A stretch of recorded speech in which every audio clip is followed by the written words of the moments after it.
Against the backdrop of smoldering ruins and fragile hope, Gaza teeters on the brink of a tenuous ceasefire hanging in the balance. With Israel's intensified airstrikes claiming nearly 900 lives since its breach, and Hamas reportedly agreeing to new truce terms via Egypt and Qatar, the world watches anxiously. Amidst Ramadan's solemn end, starving civilians endure devastation while global powers like the US, Russia and China weigh their influence. Can this fragile pause pave the way for lasting peace, or is it merely a prelude to further chaos? I'm Henny Saif, and this is Think Tank.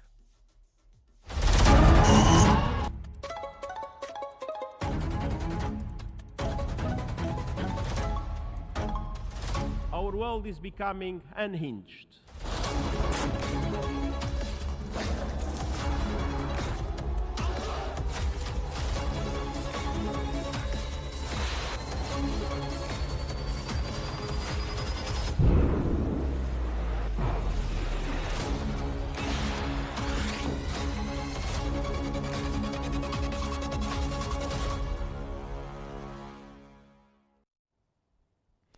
Al-Sharq al-Awsat has reported that as Eid al-Fitr approaches, mediators push for a temporary Gaza truce to pave the way for broader negotiations. Israel denies receiving it, and Hamas remains cautious. Emphasizing flexibility, Hamas seeks guarantees for a permanent ceasefire, humanitarian aid and reconstruction materials to rebuild critical infrastructure. They stress that Israel's rigid stance remains the main obstacle. Hamas shows openness to Palestinian unity, supporting Mohammed Mustafa's government in managing Gaza's civil affairs with consensus-based representation across factions, including Fatah. The group underscores its commitment to alleviating civilian suffering while reaffirming readiness to compromise if it ensures lasting peace and stability for Gaza's people amidst ongoing devastation.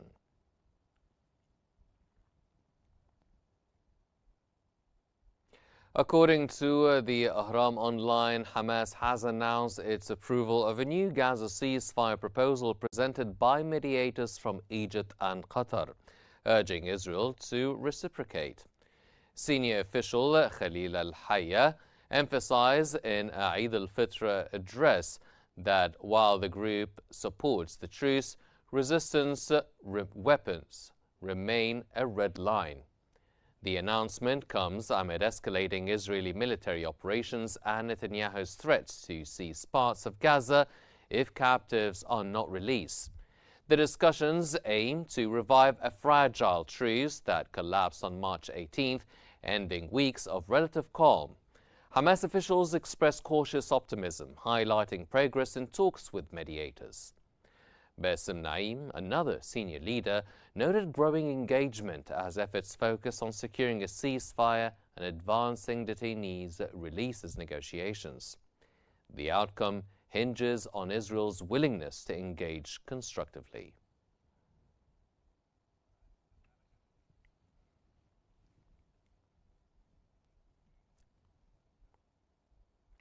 In Gaza, a fragile ceasefire offers a glimmer of hope. But with political tensions high and civilian suffering deep, can this truce be more than just a brief pause in the storm? The recent ceasefire in Gaza has raised cautious optimism, but remains fragile amid deep-rooted mistrust.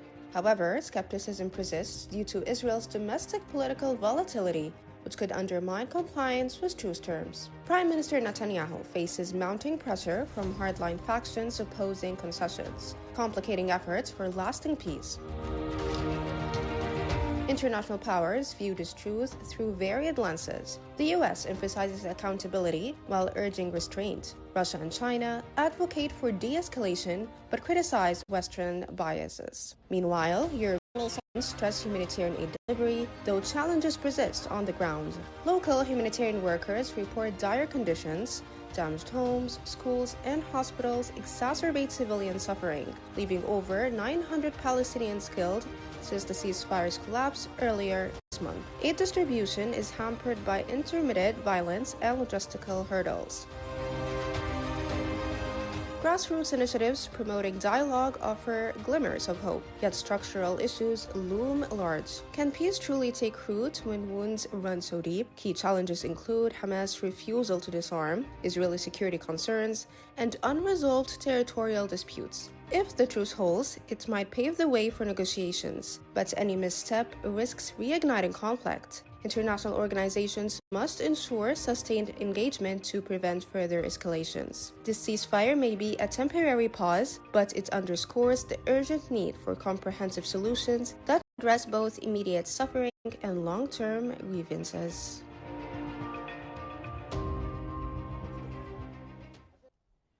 And to provide more analysis about the most recent updates concerning the situation in Gaza, we're joined from Deir el-Balah by Ms. Olga Cherevko, the spokesperson of the United Nations Office for the Coordination of Humanitarian Affairs and in Gaza, and from occupied Jerusalem by Ms. Ratiba el-Nacha, member of the Palestinian Action Committee.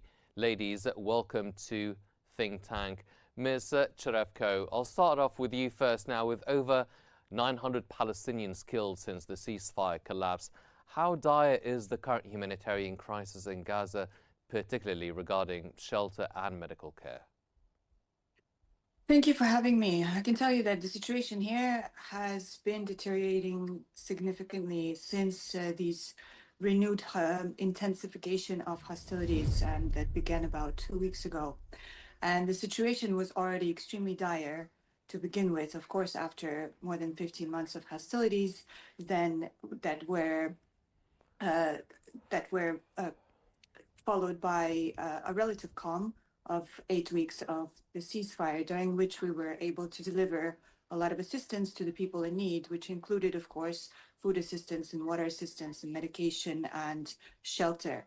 This all, of course, was shattered when these hostilities re-intensified, and we have been seeing, all of us have been seeing these horrifying reports of hundreds of people being killed and injured as our hospitals are becoming more and more overwhelmed.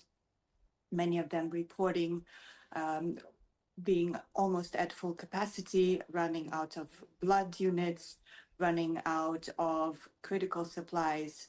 The same situation that I can tell you about the shelter overview. Of course, we have actually thousands of tents waiting to get in to Gaza and other supplies, shelter supplies to get into Gaza, but we're not able to, of course, receive anything because nearly a month ago, all the entry points have been closed. So there's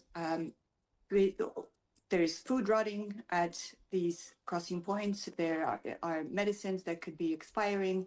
Of course, I've mentioned the shelter supplies and so much more. All of it is at standstill.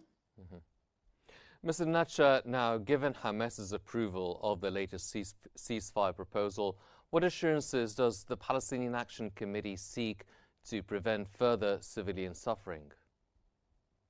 Actually, it's a serious question since we need like a lot of guarantees that the humanitarian protocol will be applied by the Israeli side, as we witnessed in the ceasefire, in the 50 days of ceasefires in the last period.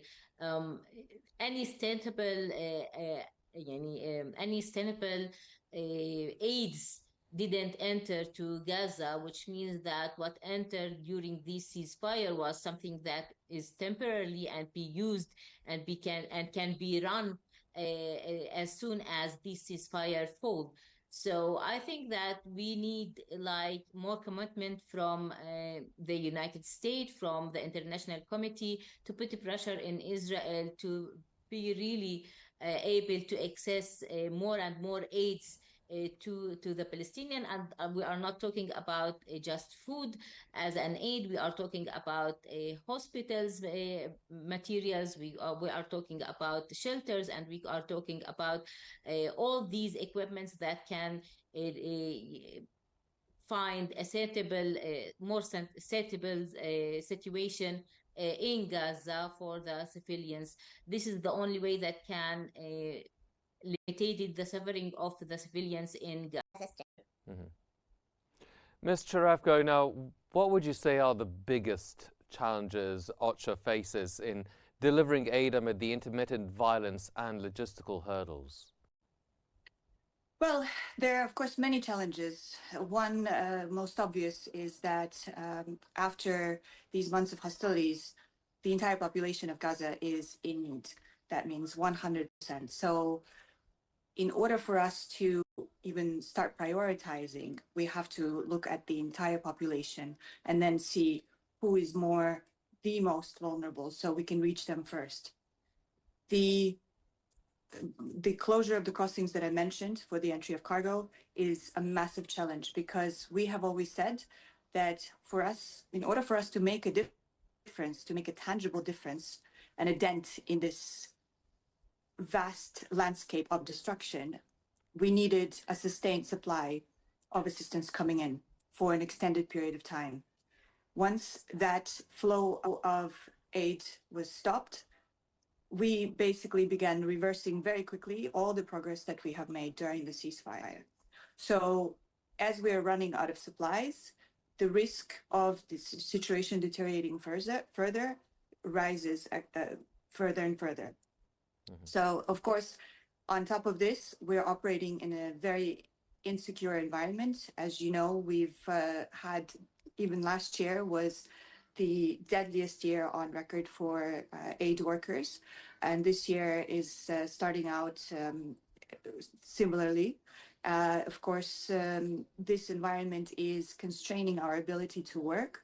On top of that, also, there have been, since the 18th of March, have been multiple displacement orders that are being issued almost on a daily basis, which are affecting our operations and have already displaced nearly 200,000 people. As of our last calculation, it was 183,000 people approximately have been displaced, newly displaced as a result of these displacement orders.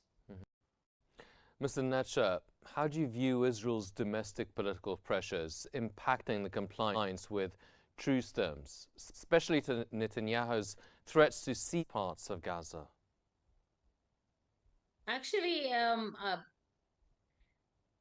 the Israeli government is seeking to put control on Gaza Strip, and they are seeking to, it's an ideological goal for them to control and reoccupy Gaza. So putting more, increasing the operations on Gaza, I think it will be a very soon possibility for this government unless we have like external pressure to stop these operations on Gaza Strip.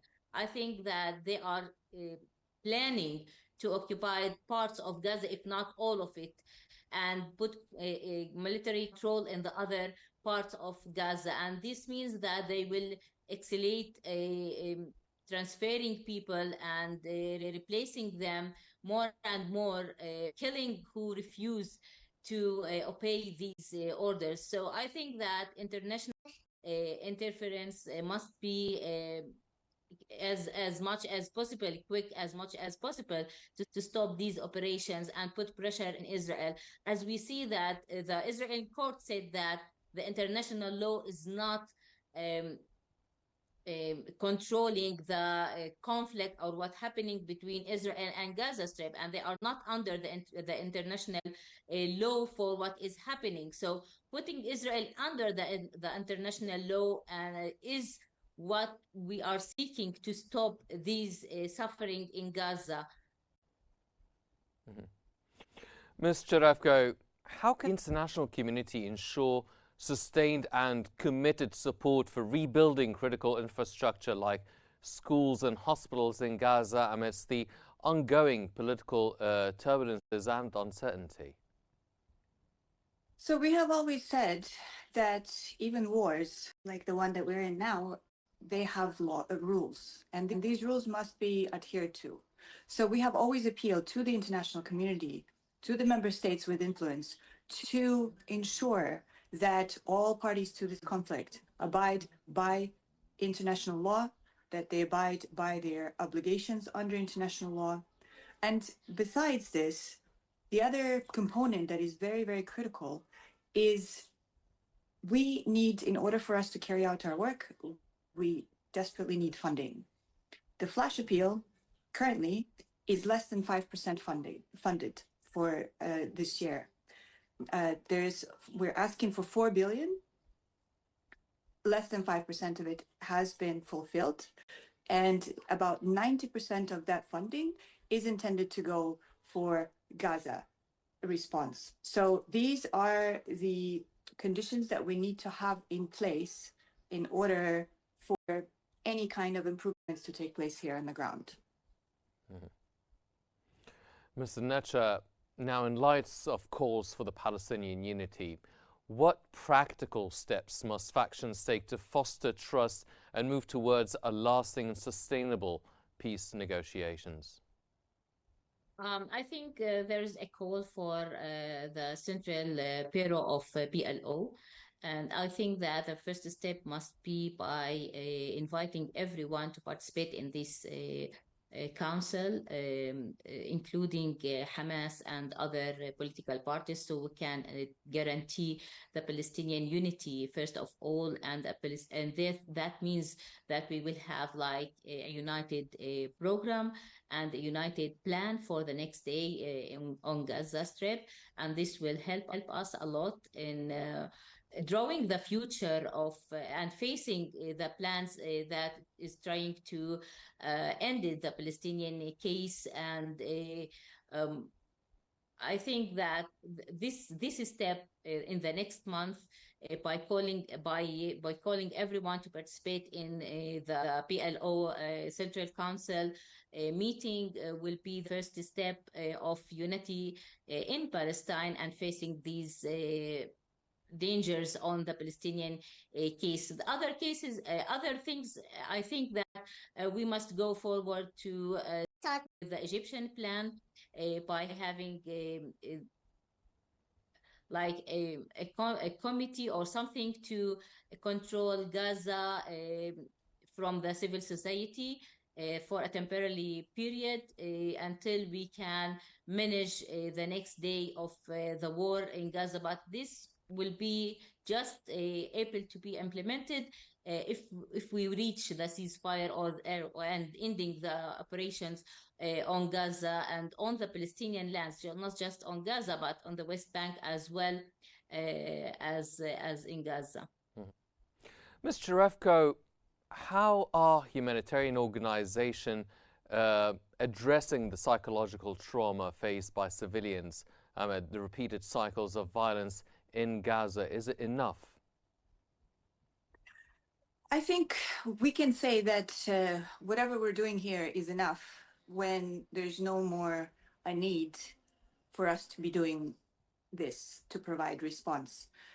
So far, obviously, we cannot say this, and the needs here are massive. And of course, the psychological trauma that you mentioned, this is on top of the physical trauma that people have experienced and the suffering that they have experienced. And the psychological trauma, it will be carried in people's minds for generations. And of course, we have programs. We have multiple programs to address these issues, as we've always had in mental health, psychosocial support, and other things. But the conditions that are present here in Gaza right now are contributing more and more to much worse trauma as the days go by. And the fact that, for example, most education activities have had to be suspended because of the renewed hostilities, that is also contributing to this deepened trauma. And we're doing everything that we can to address it, of course, and we will continue doing so. But we need the world's support to continue. Yes, definitely. Ms. Netcha, how do the grassroots initiatives fostering dialogue align or synchronize with broader political efforts to achieve sustainable peace in Gaza? Actually, there's a very big role for the civil society and the initiatives of the civil society in Gaza right now, helping the international organization as well in seeking and finding ways of aiding people and finding ways for them to as much as possible to recover and handle the suffering of this operation on Gaza Strip. So I think in the next period, after the ceasefire and after ending these operation on Gaza, there will be a very big role for these initiatives in implementing services for the people in Gaza and in recovering and rebuilding the community in Gaza Strip. And this I think can be a good starting point for building a standable situation in Gaza. But to be honest, nothing can be sustainable if we don't end occupation and we started to have our independent state in Palestine, because this is not the first war on Gaza Strip and this is not the first trauma or catastrophe that the Palestinian people faced, and it will be continued if we didn't put like an end for the occupation and an end for this suffering for the Palestinian ones and for forever. So I think that when your guests talk about post trauma in Gaza and handling with this post trauma, I think that this generation is still handling the trauma of a Nakba. Uh, 8 decades in 8 decades until now, and every time the war or any military actions goes through Palestinian generation, they didn't remember just the fire and what is happening in these days, but they will remember and they remind what happens to their parents and grandparents, and they feel that this suffering will be continuous with them until we end this occupation and build our independent state. So I think that the efforts will be missed and not really effective if we didn't put an end for this suffering for the Palestinian people and find like an end solution by having an independent state for the next generation to live in peace and security as well as other people all around the world. Ms. Cherevko, you've mentioned earlier the unfortunate loss of personnel last year and this year as well. So what specific measures can be taken to guarantee the safe passage of medical teams and supplies, given the recent reports of the missing medics? So these measures, again, they echo back to the international framework that exists to abide by, for the parties to abide by the obligations under international law. And this framework has been there, and we have talked about this framework. And so the measures that have to be taken is just that. It must, the protection of civilians is paramount. And this, of course, includes aid workers and health workers, and everyone who is here trying to help people in Gaza. This protection of civilians is something that we have called for since the beginning of this war and prior to it, and that must be taken into account. And the issue here is that we have not received these guarantees that we have been seeking, and so we are asking once again for these guarantees for us to be able to operate in an environment where we can reach the people in need without being attacked or impacted by what is going on. Yes, definitely. Ladies and gentlemen, that was Ms. Olga Cherevko, the spokesperson of OCHA in Gaza, and Ms. Ratiba Nacha, the member of the Palestinian Action Committee. Ladies, thank you very much for your insights. And amidst the Gaza's ruins and fragile hopes, the path to peace remains uncertain. Will global efforts and local resilience overcome deep scars? Only time and accountability will tell. Unfortunately, that's all the time we have for this episode of Think Tank. I'm Henny Saif. Thank you for joining us.